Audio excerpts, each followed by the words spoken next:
Samupe, Sampadiatia, Chimafidi non kotu, era one radio. Samupe, Jumpadiatia, Chimafidi non kotu, era one radio. Oh, and you pankuma, Asam pankuma.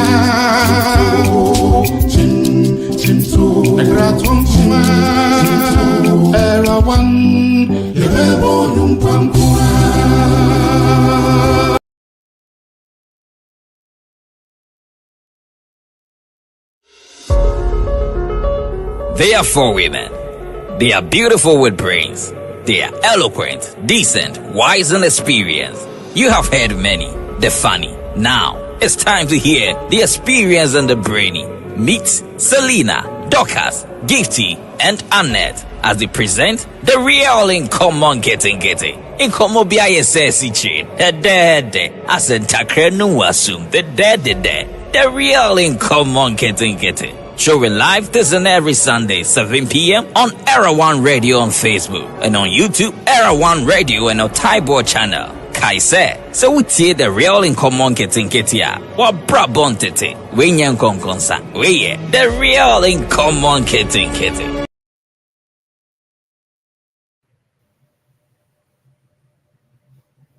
Hello, good evening, Era One Radio listeners and viewers all over the world. It's another Thursday where we come your way with a Divine Connection show. This is a sub-program under the Era One Radio programs. This is where divinity meets humanity. And tonight we're going to continue what we started last week. Tonight or today is a very significant day, especially in the lives of Ghanaians, the country called Ghana. Ghana is a country in Africa. Ghana is not a continent. It's a country. And 68 years ago, precisely 6 March 1957, the first president of Ghana, Dr. Kwame Nkrumah, led the country to independence, where he stood on the polo ground and said, Ghana is free forever. So tonight or today, Ghana celebrates 68 years, almost getting to 70 years. So congratulations to Ghana and its citizenry. Tonight, we are coming back to the show that we began, a topic we began last week. We are looking at a Pharaoh who did not know Joseph. We are looking at the part two, second part of this program. And I'm coming your way from Facebook, YouTube, and also on TikTok. The number to call in is 2402-802-633. Or if you want a text, which I do encourage, it's 510-931-0946. So catch us on YouTube, Facebook, TikTok, and also Modern Ghana Radio. Tonight, I have our own Reverend Pastor Nisaba Akon is here. We are still waiting for Uncle Max to join us, but I can tell that because of the celebrations in Ghana, I think he's been caught somewhere in the Independence Arch. So hopefully he will join us soon. But until then, Nisaba is going to take the helm of our affairs, and he's very able to do that. So, Pastor Akon, any shout out, any greetings before we continue? Yeah, we want to thank you, Dr. Boison. We want to thank our brothers and sisters in Ghana for the 68th birthday anniversary of our dear country and motherland, Ghana. We also want to extend warm greetings to our fellow journeymen in the faith as we delve deep into this word of God. We hope that it will open our minds and equip us with some skills to do justice to the word of God and profit from it thereby, and also bring glory to God. So join us. Let's see what God has to offer today. God bless. God bless. Thank you very much, Nisaba. Thank you very much. Well, we are going to go into our study. As I said, we're still waiting for Uncle Max. If he's able to make it, that's fine.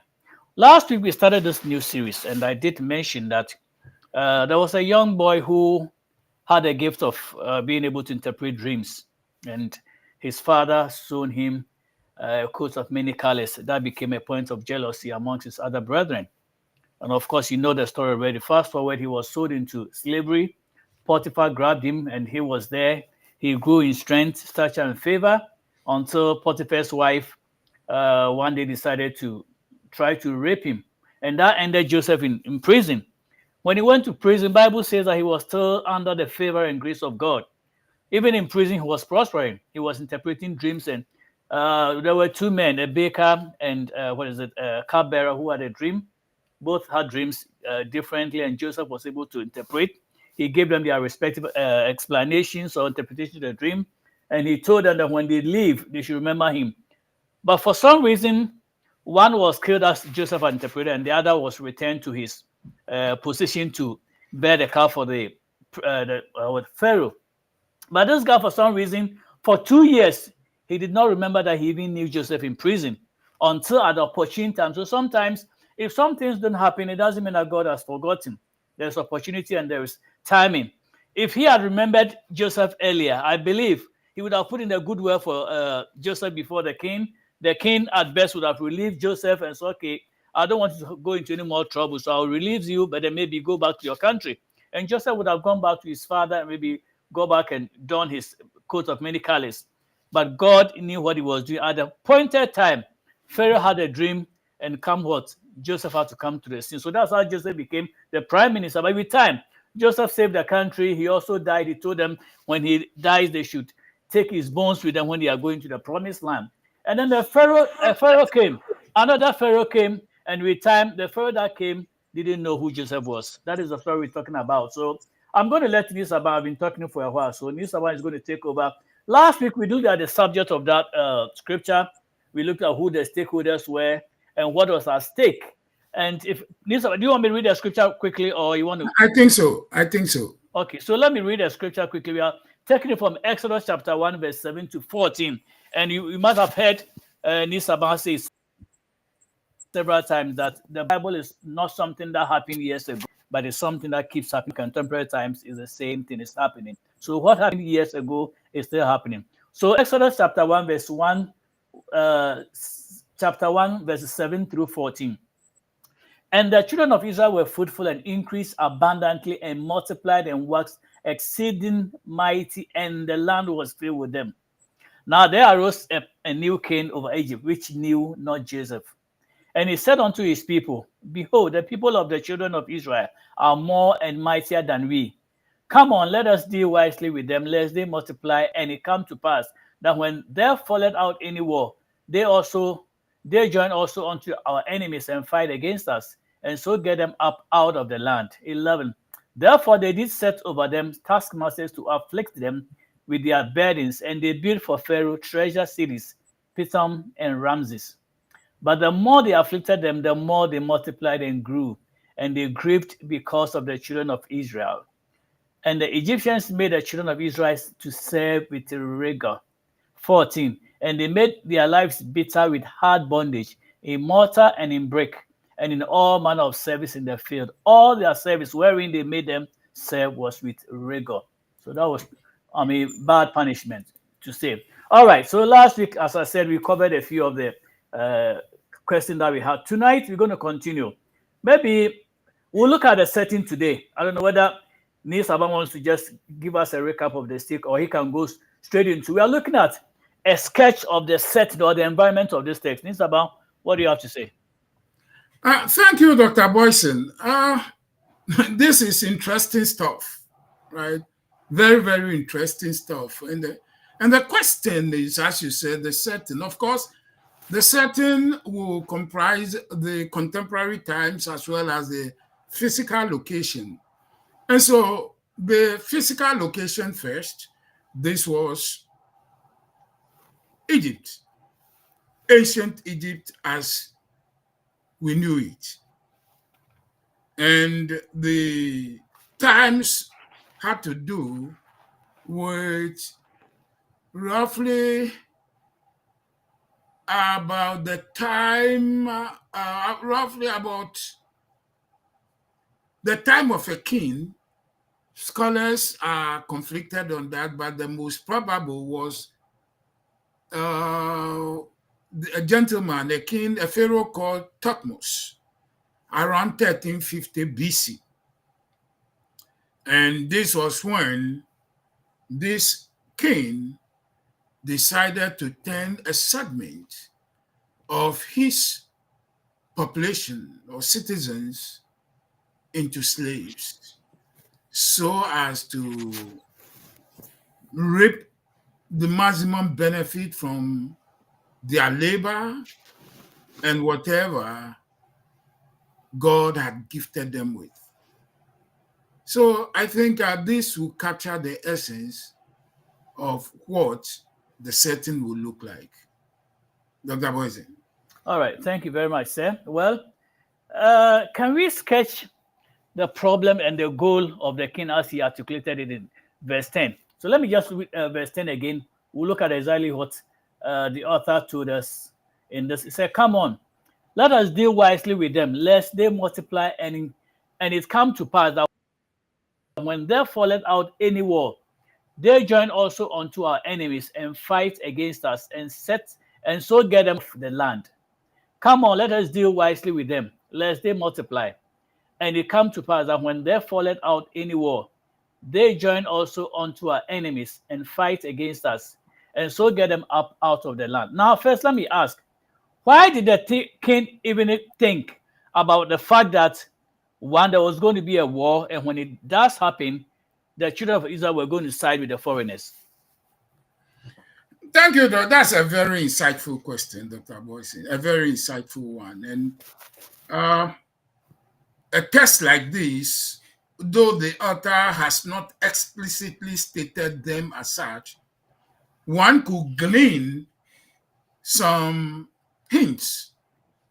And one of them would be that the Israelites had exhibited some tendencies as to wanting to be their own people in their own land. So it will seem as if at this time they had shown persuasively that if the chance presented itself, they might want to leave and go and settle and form their own country. But we also glean a fact from the king, especially when you read verse 10, as Dr. Boison, you did. The king said, "When there falleth out any war," which means it was not a question of if, it was a question of time. When, right? War definitely will break out. And why was that a certainty? Well, one has to know a bit about Egypt. This was the superpower of the ancient world. Superpower. And at this time, we believe that Babylon was also becoming a force to reckon with.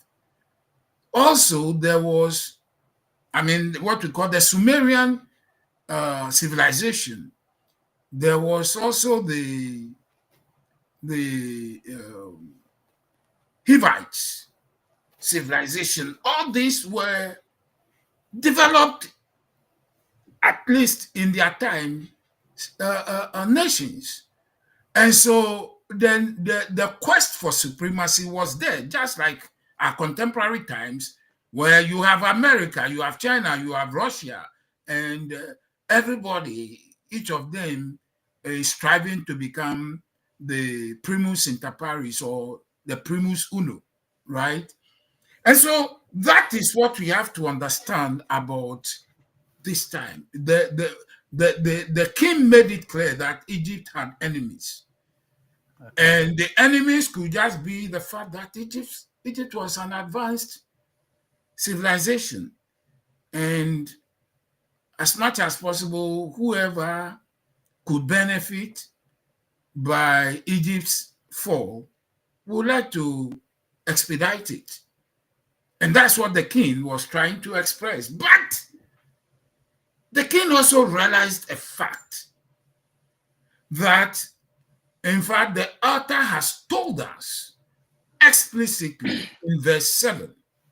And I would like to read verse 7, Dr. Boison, to give us the context. Sure. The Bible said, "And the children of Israel were fruitful and increased abundantly, and multiplied, and waxed exceedingly mighty, and the land was filled with them.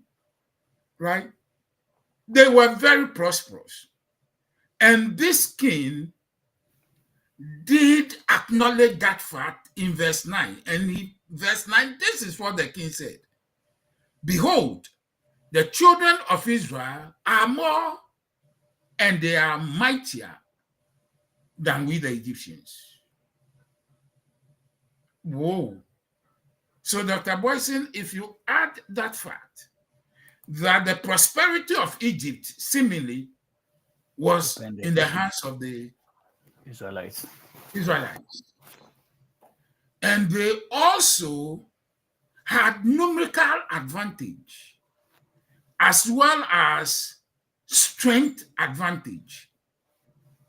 And then you add this little odd piece that they were nascent ambitions of being their own people, not necessarily part of Egypt. A king facing such a prospect would really like to do something about that situation. And we as much as touched on this last week, we touched on this, that any leader with such a problem, right, would like to take some affirmative steps, Action. right, to one, stave off the danger, and two, make sure that the prosperity won't go away. So how did the Pharaoh decide? What decision did he come to in face of this problem, right? In the face of such a problem that you have a people that were not, that were nascent ambition to live. And you realize that they hold your faith in terms of your country's economic prosperity. They also had numerical advantage and strength advantage, but they could also join your enemies and fight you. What do you do? And that's why verse 10, Dr. Boison, becomes such a powerful argument. In fact, verse 9 and verse 10 are powerful arguments that the king, the Pharaoh, made. And verse 10 especially is what we call a conditional argument, the if-then type of argument. So for us to really get the meat out of this text, we want to structure these facts into your premise and your conclusion, right?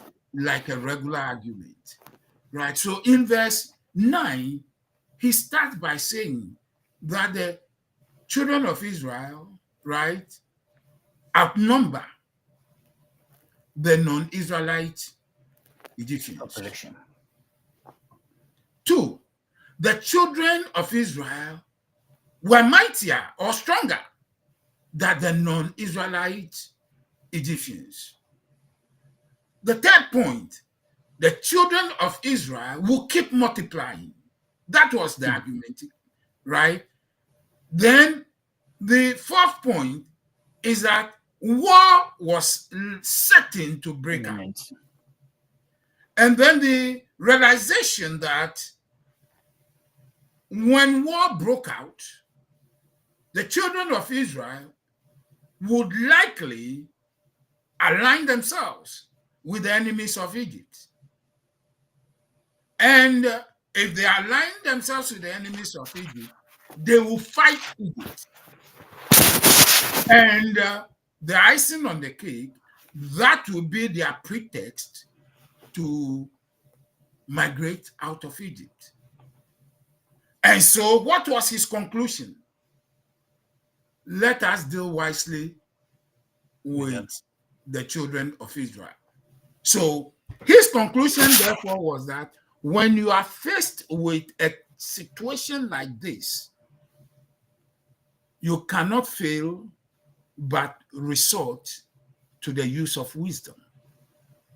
And in his case, how did that wisdom play out? That's where verse 11 comes in. That wisdom, the prosecution of that wisdom, came out in the form of the king and the non-Israelite Egyptians setting tax masters over the Israelite Egyptians. And the goal, therefore, was to, one, make sure that the burdens placed on the Israelite Egyptians will be such that it will reduce their viability in terms of creation and the procreation, right? The men will be so exhausted by the end of the day that they will not be able to perform in the bedroom, let alone impregnate their wives. Pastor, before you continue, let me ask you. So, is it verse 10? The verse 10 says, come on, let us deal wisely with them. That's verse, yeah. This sentence, from what Pharaoh said, come on, let us deal wisely with them. Would this statement or the action by this Pharaoh, would you call this guy a wise person? No, well, at least he said, that's how he defined his wisdom, right? And that's how that wisdom played out. The question is, did it achieve the goal they had in mind, right? And if it didn't, what actually did it accomplish for Israel, for Egypt? Because if the Pharaoh was very smart, he would have applied one of my favorite terms that I did in my master's program, SWOT analysis. It's a very good thing that he should have done. He didn't even evaluate, no SWOT, nothing. No, actually, I disagree. If you read verse 10, that was his SWOT analysis.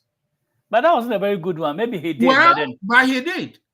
You might say, you might question the exhaustiveness of his SWOT analysis, right? But he did. All he looked at was a threat. No, he looked at the opportunities. He looked at the weaknesses. He looked at the strengths, right? He did.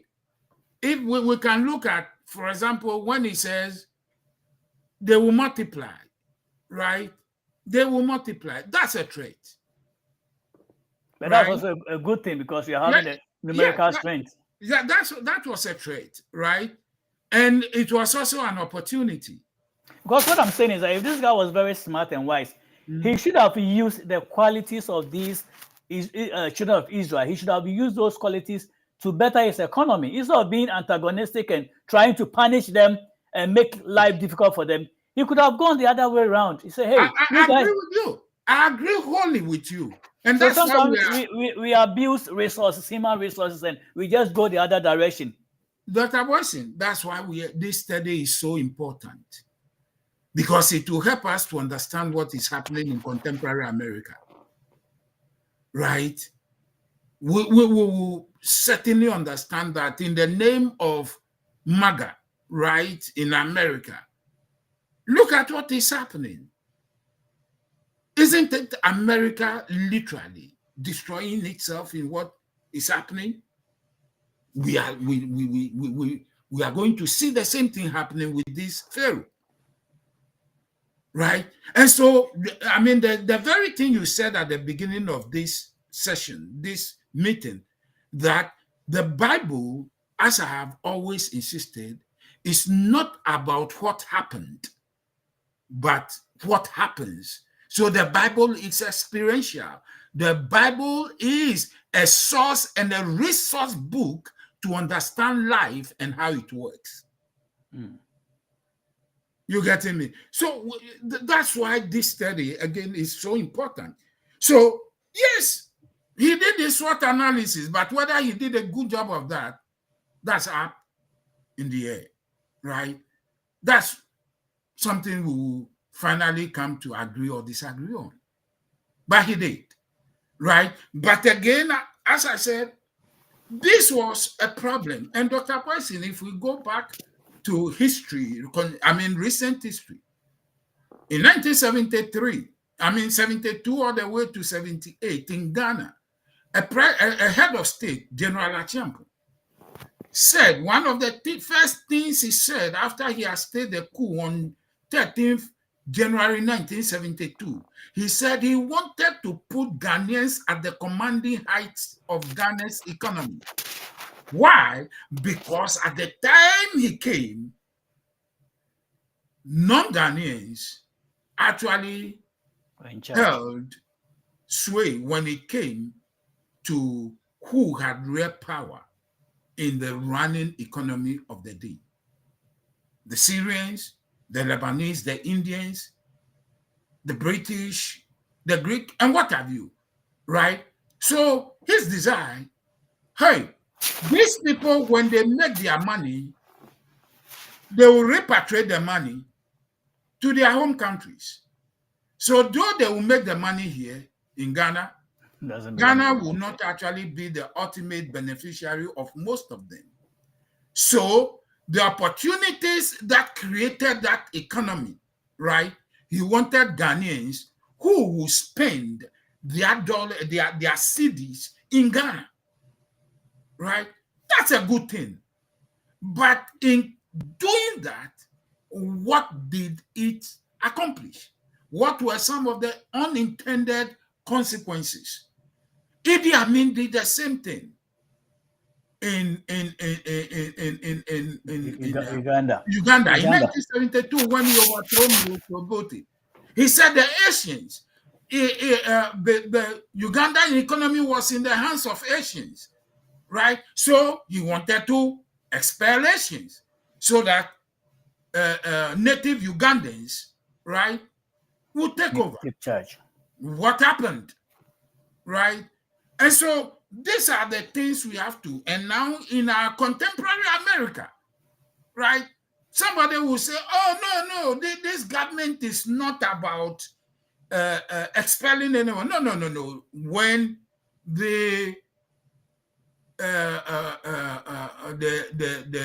call it protesters in Charlottesville in 2017, if you listen to what they were shouting, Jews will not replace us, blacks will not replace us, and what have you, right? That was the expression of palpable fear that somehow the economy of America was shifting from the Anglo-Saxon whites, Caucasians, to non-Caucasians, especially minorities. Are you getting me? And so this government and what it is doing, with all, think about it. We want to make sure we deport so many people, what have you. It is to make it possible for the Caucasian majority to continue being at the forefront, being the masters of the economy, when everything is pointing to the fact that minorities are gaining on them. It is the same thing this king, Pharaoh, was dealing with, right? He wanted his people to be at the forefront of Egypt's economy, right? Egypt's prosperity. So, despite the fact that he wanted to keep the Israelites from moving out, from migrating out of Egypt, he didn't want them, he still didn't want them to be in charge, the controllers of Egypt's fate. It's the same thing Donald Trump and the MAGA crowd, the same thing is doing in another way. So we are beginning to learn. So is our contemporary issue a reflection of what happened in Egypt? Of course, that is the whole point. Is that is what you have to run out. I mean, one has to realize And that's how, and that's why I'm saying that the Bible is not necessarily about historical records. It is about Current events. capturing and presenting experiential life in such a way that one can gain an understanding of how life works. That what is has already been, and what will be, in fact, has already been.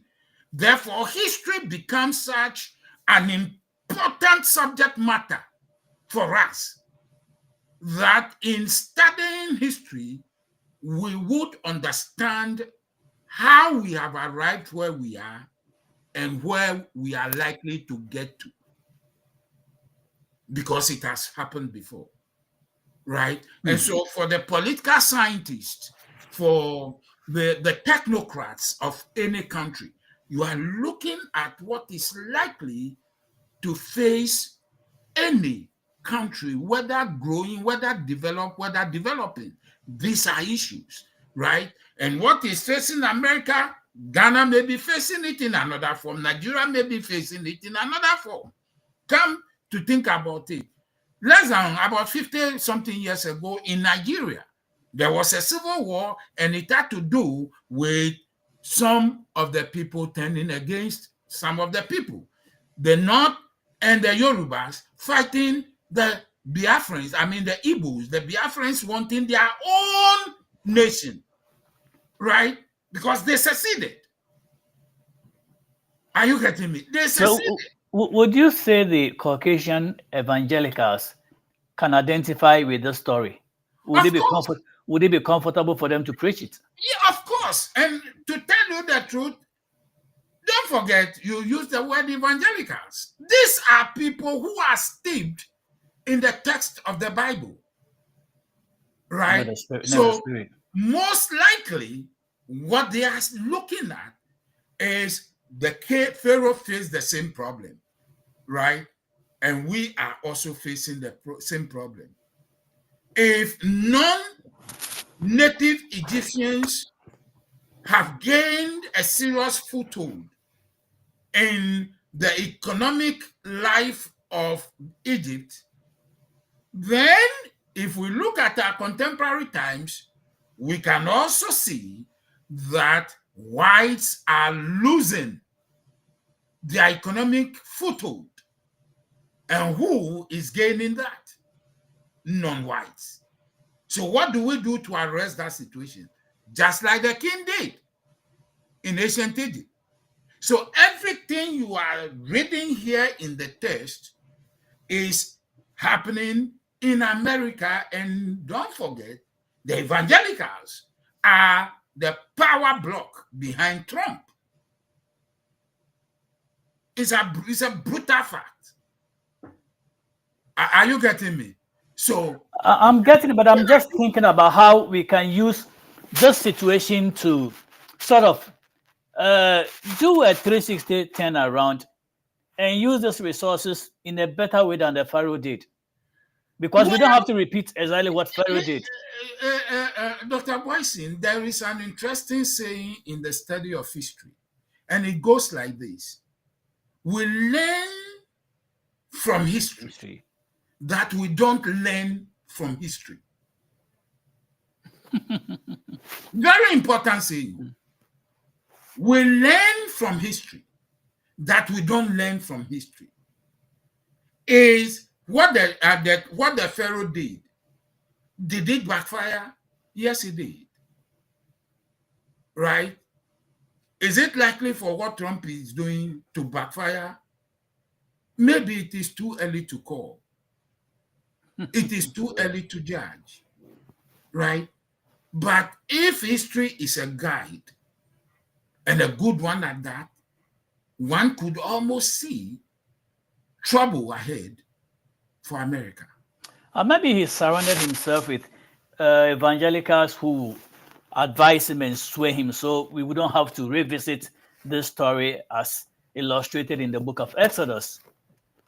Well, again, Dr. Boison, I mean, at major points in time, right, different groups have tried the same thing with the goal to literally subvert the expected result. But did they succeed? No. So whether America will succeed is another thing. Are you getting me? We don't know. And as I said, maybe it is too early to render a verdict and a judgment. But wiser heads can almost foresee a gathering cloud of serious trouble.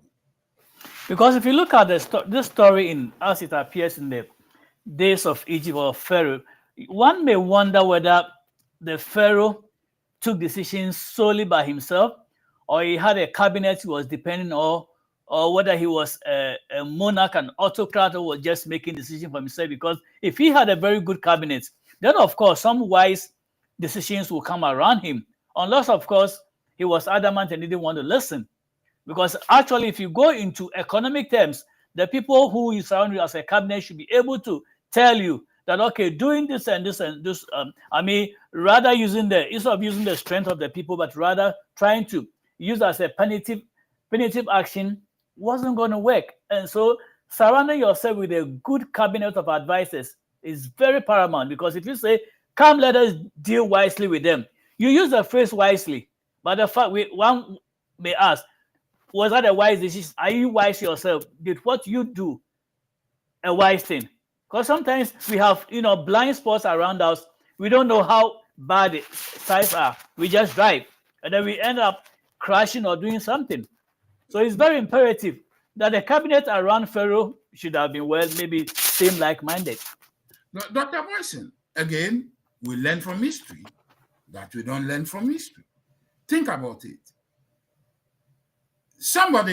One of the running arguments of the MAGA crowd is that there are illegal immigrants here, right? We want to reduce the number. Lovely.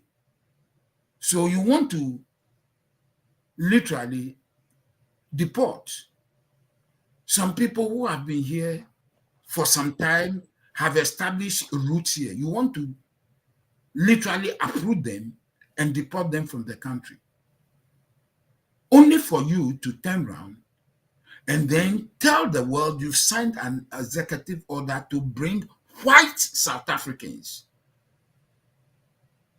to America. So what does that tell you? Is the agenda not to increase the numbers of Caucasians, but not necessarily because America is overpopulated or America has an illegal immigration problem?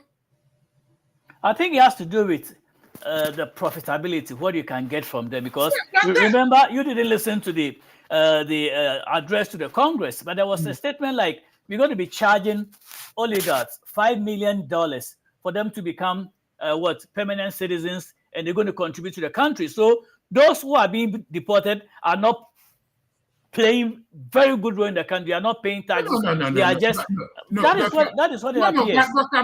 Dr. Boison, let's put things where they belong. Are you trying to tell me that the refugees that are going to come from South Africa, all of them are millionaires? Well, that is what we were made to understand. So, I mean, that's why one doesn't have to explicitly state one's intentions, right? You can glean what the end goal is from the actions and the rhetorics and the utterances, that no, something else is the real agenda, right? So again, back to our text, right? This was Egypt, but Dr. Boison, let's one of the goal, I don't know if you permit me to pursue that you see, for me, I'm looking at a text like this. I like your shirt. Oh, thank you, sir. Nice. I'm looking at a test like this, and I am excited by the prospects of using this as reasoning tools. How does it help me to become a better thinker? Right? How does it help me to take issues of life, facts presented, and then look at what is explicitly stated, and what are the what we call logical consequences of the explicitly stated facts, and how can I develop tools to help me to really turn these facts into something that I can use to make me a better thinker and profit me thereby. That is my goal, right? And as we've done over and over and over again, Dr. Boison, one of the tools I use, and you and I have come to appreciate so much, is looking at the declarative sentences. That means turning these whole text into explicit propositions. And then statisticians will say, create your sample space, which we call cardinality. Power of cardinality. Right? How many propositions do I come up with? And how many ideas can be generated from such propositions? So, Dr. Boison, I did that, and I created a minimum of 30 propositions out of these 7 verses. And Dr. Boison, when you look at a cardinality of 30 propositions and you take your power, you realize that you have 2 raised to the power 30. Atomic sentences, sir. And that gives you 1 billion. Are you ready for it? 1 billion 73,741,824 possible ideas. All right, so 2 to the power 30. Yes. And that's what 1 billion. 1,73,741,824 possibilities. All right. In this verse. Can you convert that into dollars? Can you convert that into dollars and give me my share? Well, and so again, Dr. Boison, the real quest here is, what tools can I use to run queries on such a test, right? And that's where another discipline, which is part of AI, interestingly, what we call knowledge engineering, is such a potent discipline tool that one can use to apply on this test and then gain such understanding of this test and of this life that you will be an asset to the world. For me, that is what I'm looking at. And Dr. Boison, it has helped me really to seriously look at the problem in what the king did and his pronouncements, right? And so today, one of the things, Dr. Boison, we could actually touch on is look at verse 9. In fact, the very first part of verse 9 and other things, like when he said, this is what the author said. And the king said unto his people, which people? Behold, the people of the children of Israel are more and they are mightier than we, right? The Egyptians. What a statement, Dr. Boison. And you know an interesting thing, Dr. Boison, what could help us here? Another discipline called set theory, mathematical discipline, which they say is the set theory is the mother of all mathematics. Right? We can use set theory to really understand this particular pronouncement of the king. So when he said, the author tells us in the first part of verse 9 that the king spoke to his people. Which people would that be? The Egyptians. Well, it's supposed to be the whole country. I mean, the whole Egypt land. The whole country, let's call the whole country Egypt, right? So the whole country called Egypt will be the equivalent of a set. And then we look at the elements of that set. Right? Now, we have people and land in that set called Egypt. Right?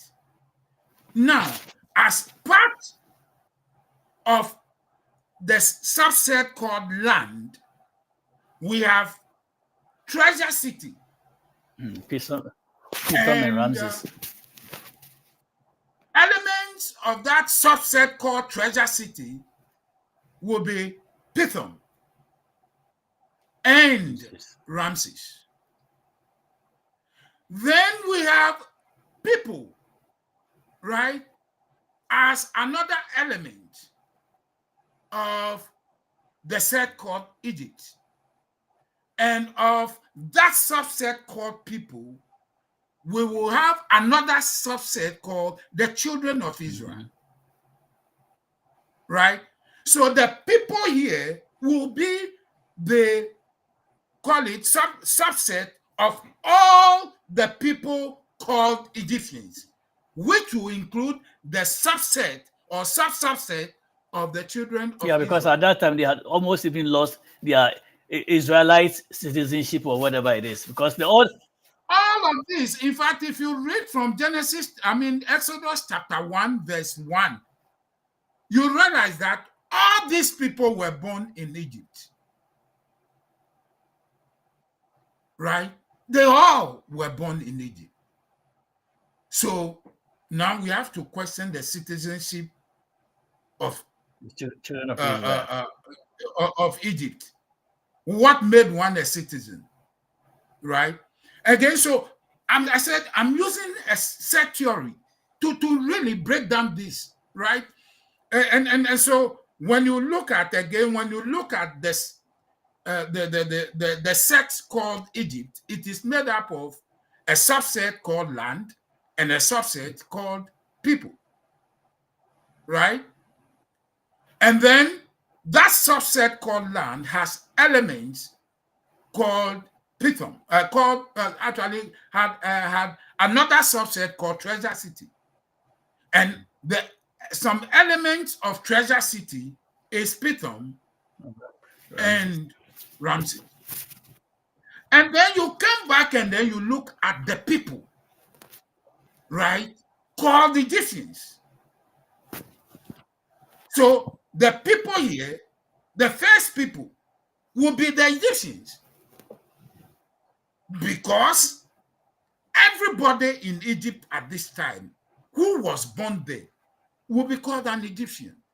And so when the author tells us in verse 8 that a new king arose over Egypt, right? That king arose over land and people. Right? And the land will be the whole of Egypt, and the people will be the whole of the totality of Egyptians. Right? And now you come, and when you take the people called Egyptians, we realize that there are subgroupings called the subsets. That's true.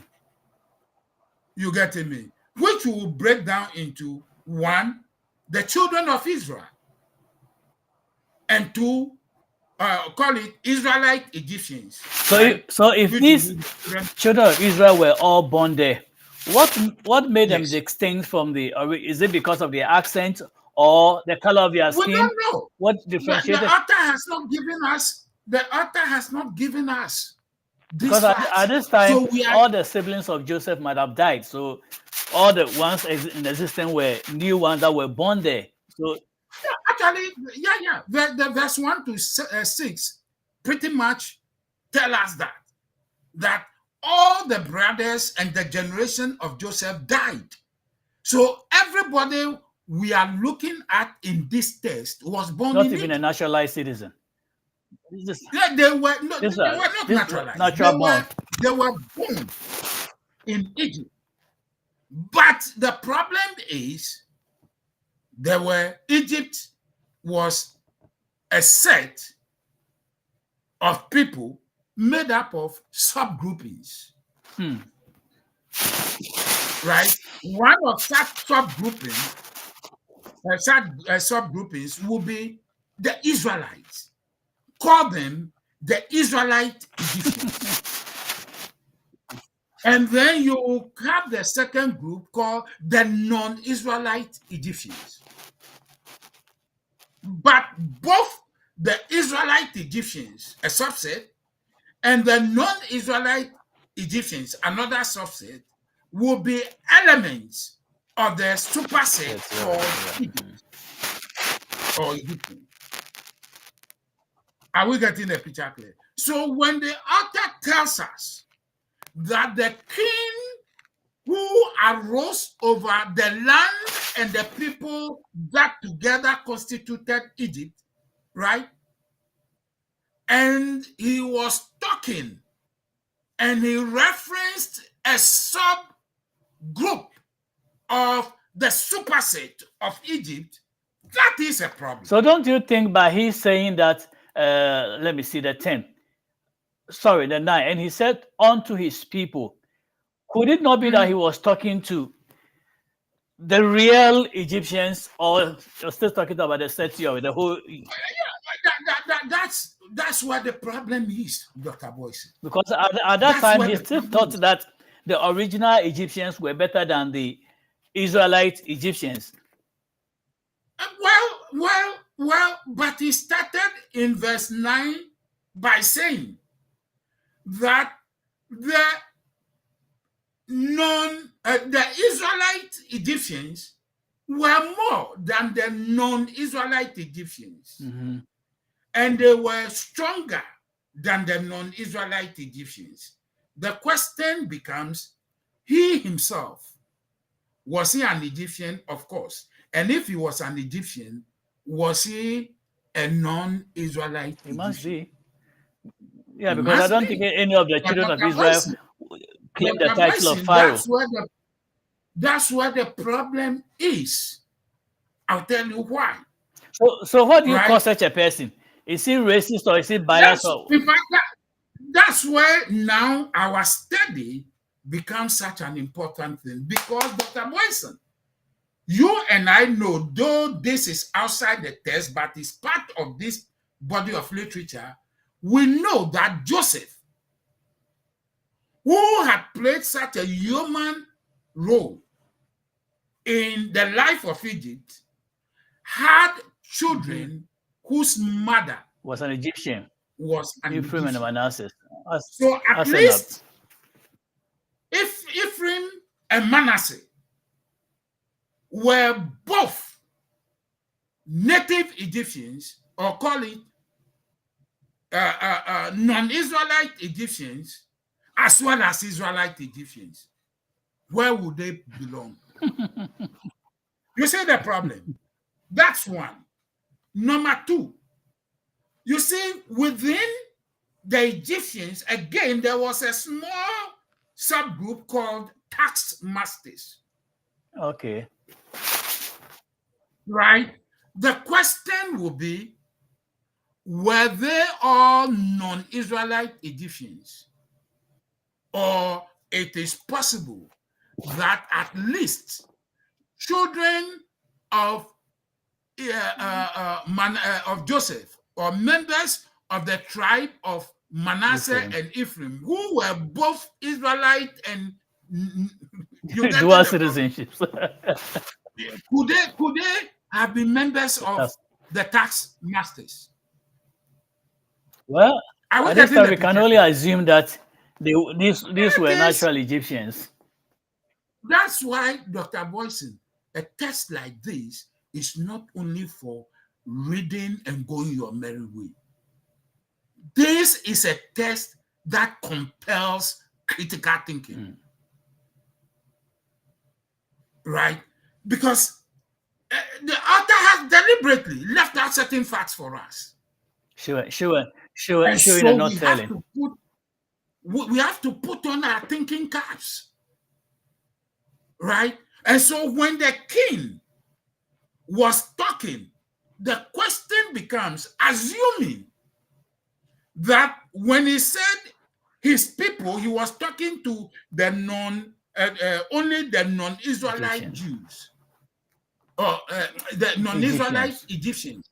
The question becomes, are we trying to say there was nobody in that population who had a bit of common sense and conscience? And where was the town hall? Where was the town hall held where he spoke to his people? We don't know, but we are dealing with, I mean, from everything. Hey, so the question again I'm posing, was there nobody with a bit of wisdom, with a bit of conscience, who could ask that question? Why this discrimination? Have we thought out what the ramifications of this could be? Hey, and then you ask in our contemporary times, why are certain groups quiet? Why are the evangelicals quiet when you profess Christ and Christ has said, be thy brother's keeper? There's no keeping. To the extent Jesus said to some people, I was in prison, you did not visit me. I was hungry, you did not feed me. I was thirsty, you did not give me to drink. Are you quiet at this time simply because it is your agenda or your interest that you suspect is being? I think some people are becoming a little bit conscious or suspicious of the evangelism in this country. But that is the problem. Until now, the firing of the workers. Now, they thought it was DEI, only black people. And so now that federal workers are being fired. But you know what? I used to think that if you were a federal employee, you were so covered and nothing could ever happen to you. You see, Dr. Boison, why this is important for me. There was a gentleman in a village in Germany during the Holocaust. And he made a statement. He said, first, they came for the invalid. And I looked at myself. I was not an invalid. So he did nothing. So I kept quiet. The next, they came for the queers, the transgenders, the LBJ, what have you. I looked at myself. I was not queer. So I kept quiet. Then the next Catholics, I looked at myself. I was not Catholic. So I kept quiet. And then the last time, they came for everybody, and I turned around and I realized there was nobody to talk for me. And so he was included. So those who seem to benefit from what is happening, they say all it takes for evil to thrive It's men keeping quiet. is for some few good men to hold their peace. Dr. Boyson, this is a very important test. Can the evangelicals come together and address the issue, or do something about it? Or you are saying they will keep quiet? I mean, why are they? Let us hear their voice. Because if I go to church and you are preaching to me the love of God, the love of Christ, and these things are going on and nobody is saying anything, then it's a little bit disheartening. Dr. Boyson, those who think whatever is being done is to project their interest and they will be the ultimate beneficiaries, so are holding their peace. Be careful. Just be careful. That's all I can say.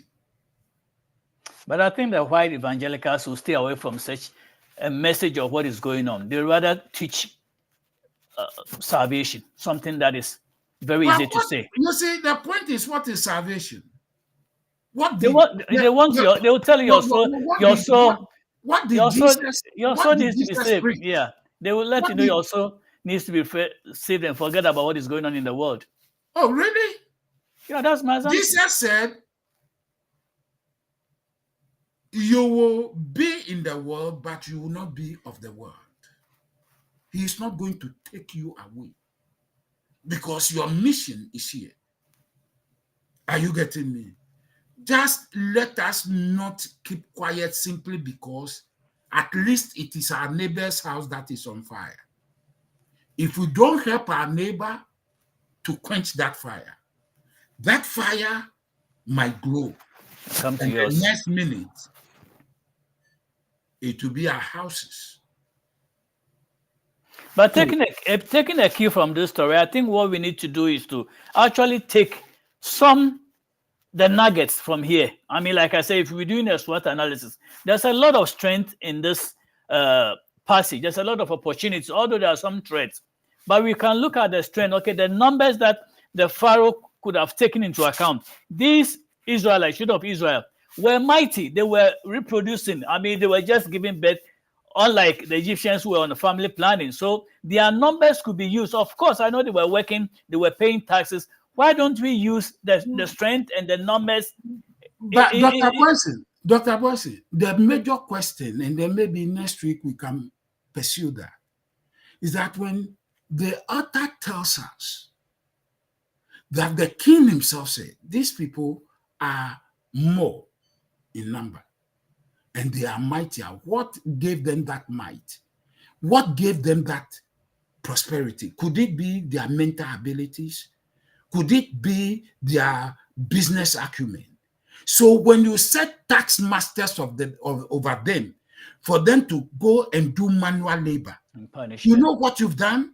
You've put less talented people over talented people, and you have taken the talented people from doing what the mind can do and putting them to physical work.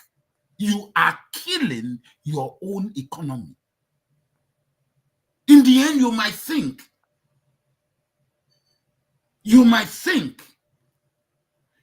Dr. Boyson, you know why this is so important? In the 70s, Dr. Boyson, this same problem, almost population here and there, this thing, it turned out what actually set Silicon Valley on course was an illegal immigrant from Mexico called J.J. Luna Garcia Service, who was then the only transistorized physicist who made possible silicon into semiconductors. And the computer industry hardware was born. Let us be very mindful of the way God works.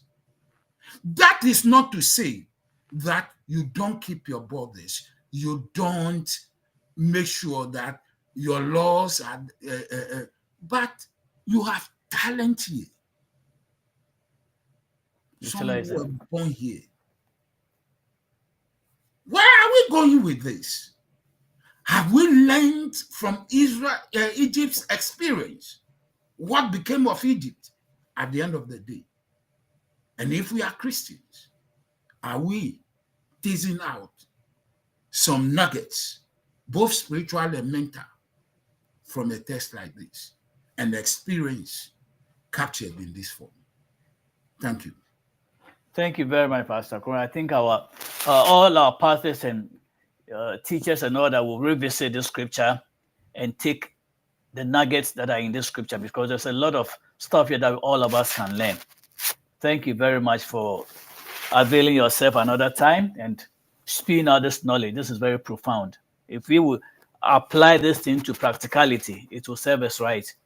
That the Bible is not something that happened years ago, it's still happening. And God made this book available unto us that we will glean from it. Because after all, when we were in the areas of Africa and people thought Africa didn't know God, the white man brought us the Bible and told us this is the way of God, and we obey. So they can't turn around and say, now we don't want to use it, or we're not going to apply it as it is. It is a book for all times.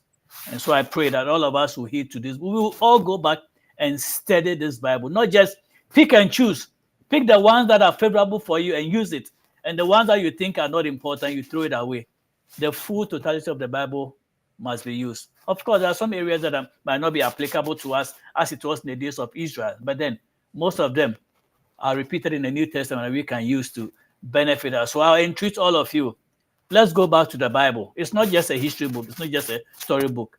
There are lessons, because if you look at the spelling of a Bible, I mean, we used to say that best instruction before leaving earth. They gave us that acronym, that the Bible is best instruction before leaving earth. That is the manual God gave us. We have to go back. We have to revisit and learn from this thing. So what happened in Israel, not just happened, it is still happening in our days. And we have to be careful. We have to let our people know that the things that are going on have happened before. And if you look at the consequence, maybe we can experience the same consequence. So let's be watchful, let's be prayerful. And as Jesus told the disciples, I think Matthew 23:41, thereabout, pray, be watchful, and be prayerful. Well, on that note, thank you very much again, Pastor Akro. I saw Uncle Max was on the line, was trying to get it, but unfortunately, I don't know whether the independence glitches in Ghana prevented him from joining, but I believe he's going to be with us again next week. So thank you very much. Our audience, go back to Facebook, YouTube, and TikTok. Listen to this talk again. It's very practical for all of us. We have to understand what is happening in our contemporary times. In actual fact, Divine Connection was born out of this discussion with Pastor Akron, that what we teach is what is happening in the contemporary time. When we take any verse in the Bible and we work on it, it is what something we can apply to what is happening around us. That is all we can say. Thank you very much. I don't know whether you have anything to say, but then otherwise, have a good evening, and then I will see you next time. Again, to Ghana, have a beautiful independence celebration. Enjoy your moment. Ghana is 68, I believe. 68 is a long years. I mean, you are getting to 70, and that's a lot of years for you to experience the gifts that God has given you and what you are supposed to be doing with your years. So we wish Ghana the best. Hopefully, with Mahama in power, things will turn around. See you again, and I'll talk to you next time.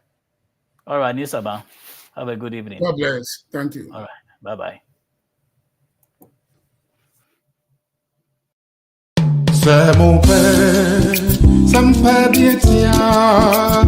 Chimafidi non kotu era one radio. Samupe jumpe bietia. Chimafidi non kotu era one radio. Oh, and you pamchima. Chintu, asam pamchima. Chintu, egratum chima. Era one, yebo numpamkuma.